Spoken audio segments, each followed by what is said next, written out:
Welcome to I news. అంతర్జాతీయ రాజకీయాల్లో America ఆధిపత్యానికి చైనా గండి కొట్టిందా?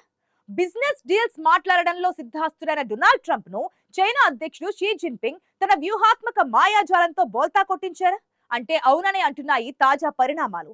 చైనా రాజధాని బీజింగ్ లో జరిగిన చైనా అమెరికా లీడర్ సమ్మిట్ ప్రపంచ పవర్ బ్యాలెన్స్ ను వాషింగ్టన్ నుండి బీజింగ్ వైపు తిప్పేసింది. ఎప్పుడూ దూకుడుగా ఉండే ట్రంప్ ఈ భేటీ తర్వాత జిన్పింగ్ ను ఒక గ్రేట్ లీడర్ అంటూ ప్రశంసించడం ప్రపంచ దేశాలను ఆశ్చర్యపరిచింది.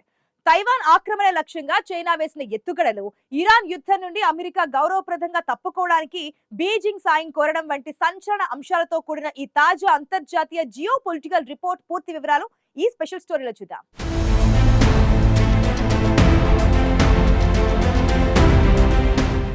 ప్రపంచవ్యాప్తంగా జరిగే ఎన్నో అంతర్జాతీయ ఫోరంల కంటే ఇద్దరు అగ్రనేతల మధ్య జరిగే వ్యక్తిగత శిఖరాగ్ర సమావేశాలు చరిత్రను మలుపు తిప్పుతాయనేది జగమెరిగిన సత్యం. గతంలో 1938లో హిట్లర్తో బ్రిటన్ ప్రధాని నెవిల్ చాంబ్లేరన్ జరిపిన మ్యూనిచ్ భేటీ ఎలాగైతే రెండో ప్రపంచ యుద్ధానికి దారితీసిందో, లేదా 1987లో పాక్ ప్రెసిడెంట్ జియావుల్ హక్ భారత్ వచ్చి రాజీవ్ గాంధీతో జరిపిన చర్చలు యుద్ధాన్ని ఆపాయో, సరిగ్గా అలాంటి ఒక చారిత్రాత్మక మలుపు ఇప్పుడు బీజింగ్ సమ్మిట్ ద్వారా ఆవిష్కృతమైంది.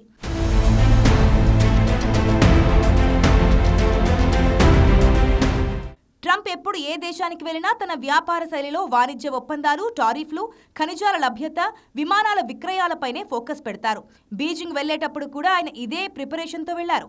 కానీ చైనా అధ్యక్షుడు షీ జిన్పింగ్ మాత్రం ఆట నియమాలను పూర్తిగా మార్చేశారు. ఆయన కేవలం వ్యాపార లావాదేవీల గురించి కాకుండా గ్లోబల్ పవర్ ట్రాన్సిషన్ను సూచించే తుసిడైడ్స్ ట్రాప్ గురించి ప్రస్తావిస్తూ చైనాను అమెరికాకు సమానమైన సూపర్ పవర్గా ప్రొజెక్ట్ చేయడంలో సక్సెస్ అయ్యారు. గతంలో అమెరికా, చైనాలను కలిపి G2 అని పిలిచిన ట్రంప్ ఈసారి బీజింగ్లో మీడియా ముందు ఆ మాట అంటున్నప్పుడు చైనా వెనుకబడి లేదు, తానే ఆ G2 నెట్వర్క్ను నడిపిస్తున్నారనే సంకేతాన్ని జిన్పింగ్ స్పష్టంగా ఇచ్చారు.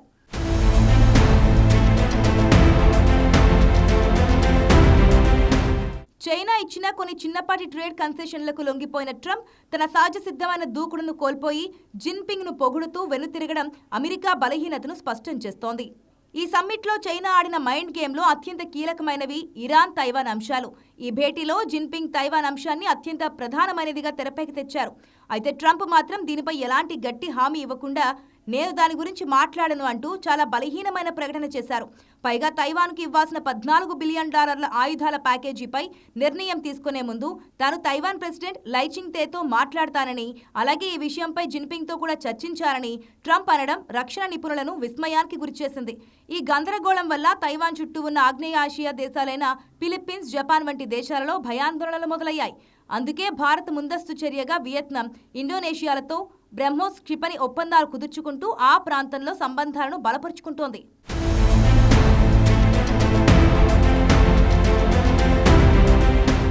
ఇరాన్ యుద్ధంలో దారుణంగా ఇరుక్కుపోయిన అమెరికాకు అక్కడ బూట్స్ ఆన్ ది గ్రౌండ్ సైన్యాన్ని రంగంలోకి పెట్టడం అంటే ఇష్టం లేదు.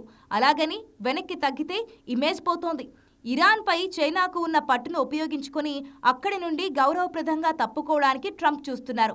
ఇరాన్ వద్ద ఉన్న ఎన్రిచ్డ్ యురేనియం సెంట్రిఫ్యూజ్లను వేరు చేయడంలో చైనా, రష్యాల పాత్ర కీలకం కానుంది. వాషింగ్టన్ ఇరాన్తో శాంతిని కోరుకుంటే ఆ దారి బీజింగ్ గుండానే వెళ్లాలని ఈ భేటీ నిరూపించింది.